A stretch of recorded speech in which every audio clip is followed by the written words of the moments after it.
માવા વગર ચાસણી વગર માત્ર 2 ચમચી જેટલા ઓછા ઘીમાં બીના ઝંઝટ નવી રીતે આજ લાડુ તૈયાર થશે, જેને તમે પ્રસાદમાં પણ ધરાવી શકો અને એની ટાઈમ મીઠાઈ ખાવા માટે પણ બનાવી શકો. તો ચલો રેસીપી શરૂ કરીએ. તો જેમના માટે અહીંયા 1 કપ જેટલો રવો લેશું. તમે મેજરિંગ કપ અથવા ઘરમાં રહેલી વાટકીને માપ માટે સેટ કરી પછી બધું જ માપ તેનાથી લઈ શકો છો.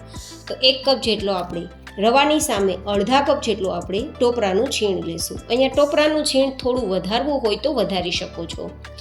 અને સાથે 1 કપ જેટલું આપણે દૂધ લેશું. આ દૂધ નથી ગરમ કે નથી ઠંડુ, નોર્મલ રૂમ ટેમ્પરેચર પર હોય તેવું દૂધ છે.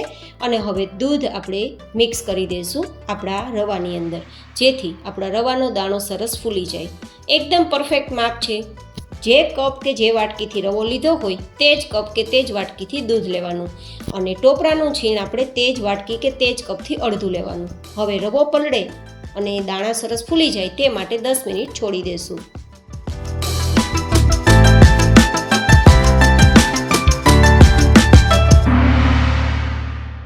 દસેક મિનિટ પછી આપણે એક કડાઈમાં 2 ચમચી જેટલું ઘીને ગરમ કરીશું. એકદમ ઓછા ઘીમાં તૈયાર થશે આ લાડુ અને ખૂબ જ સ્વાદિષ્ટ. તો હવે આ ઘી ગરમ થઈ જાય તો આપણે ડ્રાય ફ્રૂટ્સ રોસ્ટ કરી લઈશું. તો જેમના માટે થોડી બદામ અને થોડા કાજુને રોસ્ટ કરીશું. અહીંયા તમારે ડ્રાય ફ્રૂટ્સ ઉમેરવા કે ના ઉમેરવા એ તમારી ઉપર આધારિત છે. કેટલા ઉમેરવા એ પણ તમારી ચોઈસ રહેશે. થોડા હલકા ગોલ્ડન કલર પર આવે ત્યાં સુધી શેકવાના અને પછી બહાર કાઢી લેવાના અને તેને ઠંડા કરવા સાઈડમાં રાખી દેવાના. હવે તે જ રીતે આપણે કિસમિસનો ઉપયોગ કરીશું. મેં કિસમિસ થોડી વધારે લીધી છે, તમે વધઘટ કરી શકો છો. તેને ફૂલતા બિલકુલ સમય નથી લાગતો એટલા માટે મેં અલગથી શેકી છે. તો જેવી ફૂલવા લાગે કે તરત જ બહાર કાઢી લઈશું. અને હવે આપણી કિસમિસ શેકાઈ ગયા બાદ 1 ચમચી જેટલું ઘી હજુ પણ બચ્યું છે, તો તેમાં આપણો ફૂલેલો રવો ઉમેરી દઈશું. 10 મિનિટ પછી રવાના દાણા એકદમ સરસ ફૂલી ગયા છે અને પરિણામે એકદમ દાણો ફૂલેલો દેખાય છે. તો હવે આ રવાથી પલાળેલું આપણું બેઝ આમાં ઉમેરી દઈશું અને શેકીશું. તમને લાગશે આમાં તો કઈ રીતે લાડુ બની શકે, પણ તમે બિલીવ નહીં કરો, એ રીતે લાડુ બનશે. બીના ઝંઝટ અને સ્વાદ એકદમ માવા જેવો આવશે, કારણ કે દૂધનો ઉપયોગ કર્યો છે ને. તો હવે ધીમા ગેસની ફ્લેમ પર આપણે સતત ચલાવીશું અને આપણું આ બેઝ છે એકદમ સરસ બાઇન્ડિંગવાળું છે, તે એકદમ છૂટો દાણો ના થઈ જાય ત્યાં સુધી શેકીશું. કડાઈમાં આપણે ચમચો સતત ચલાવવાનો છે, જેથી એ ચીપકે નહીં અને બિલકુલ ખરાબ થાય નહીં. ગેસની ફ્લેમ પણ એકદમ ધીમી રાખવાની છે. માત્ર મિનિટોનું કામ છે. જેવું આપણે શેકવાનું શરૂ કરશું કે 5-7 મિનિટમાં જ બધું જ બેઝ છે ભેગું થવા લાગશે અને ભેગું થઈ ગયા બાદ દાણો છૂટો થવા લાગશે.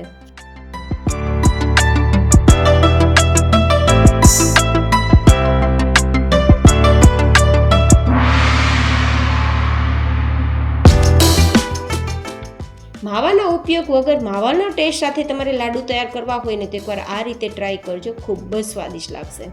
હવે તમે જુઓ થોડી જ વારમાં એકદમ છૂટો દાણો થઈ ગયો છે, કારણ કે દૂધનું મોઇશ્ચર બધું જ બળી ગયું છે અને પરિણામે રવાના દાણા સાથે મિક્સ થઈ દાણો તો ફૂલી જ ગયો છે, પણ રવાનો દાણો માવા સાથે કોટિંગ થયો હોય ને તેવો સ્વાદ પણ આપશે.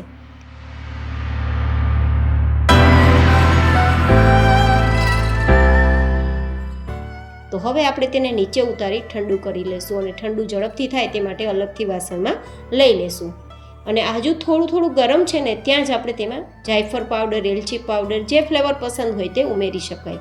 તો હું થોડો 1/4 ટીસ્પૂન જેટલો એલચી પાવડર ઉમેરી અને મિક્સ કરી દઉં છું. અને પછી આપણે આને પરફેક્ટ ઠંડુ કરવાનું છે. ઠંડુ કર્યા બાદ આપણે તેમાં મીઠાશ ઉમેરીશું, પણ તે પહેલાં આપણા ડ્રાય ફ્રૂટ્સના ટુકડા કરી લઈશું, કારણ કે ડ્રાય ફ્રૂટ્સ ઠંડા થઈ ગયા છે. તો હવે ફટાફટ ટુકડા થશે.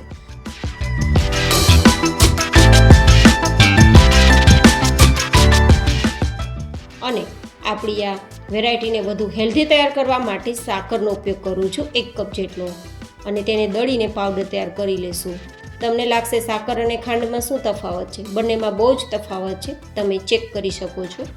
તો હવે આપણું આ જે બેઝ છે એકદમ ઠંડુ થઈ ગયું છે. હાથથી એકવાર ટચ કરી લેવાનું. ઠંડુ થઈ ગયું હોય તો જ આપણે તેમાં શુગર પાવડર ઉમેરવાનો, એટલે કે આપણે જે મિશ્રીનો પાવડર તૈયાર કર્યો ને તે ઉમેરવાનો.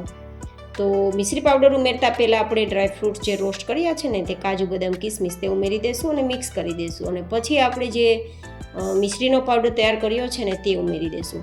ગરમ ગરમ હશે અને મિશ્રી પાવડર ઉમેરશો ને તો બેઝ આખું ઢીલું થઈ જશે. એકદમ આપણું બેઝ ઠંડુ થઈ ગયા બાદ આમાં આપણે મીઠાશ ઉમેરીશું ને તો એકદમ સરસ કોરું રહેશે. લાડુ તો બંધાઈ જ જશે. આમાં આપણે દૂધ, પાણી એક્સ્ટ્રા કંઈ ઉમેરવાની જરૂર નથી. જેમ જેમ મિક્સ કરતા જશો તેમ બાઇન્ડિંગ આવવા લાગશે. આમ તો જો કે અત્યારે બધું પાવડર જેવું જ લાગે છે. આ જ રીતે પાવડરના ફોર્મમાં તમારે ખાવું હોય તો પણ તમે ખાઈ શકો છો, અથવા તો લાડુ બાંધવો હોય તો થોડું બેઝ હાથમાં લઈ થોડું દબાવીને લાડુ તૈયાર કરવાનો. આપણે આમાં દૂધ ઉમેર્યું છે ને રવો શેકતી વખતે અથવા પલાળતી વખતે, તો બેઝ એટલું નરમ છે કે આરામથી દબાવશો તો લાડુ તૈયાર થઈ જશે. જો એકવાર આ રીતે રવાના લાડુ તૈયાર કરજો.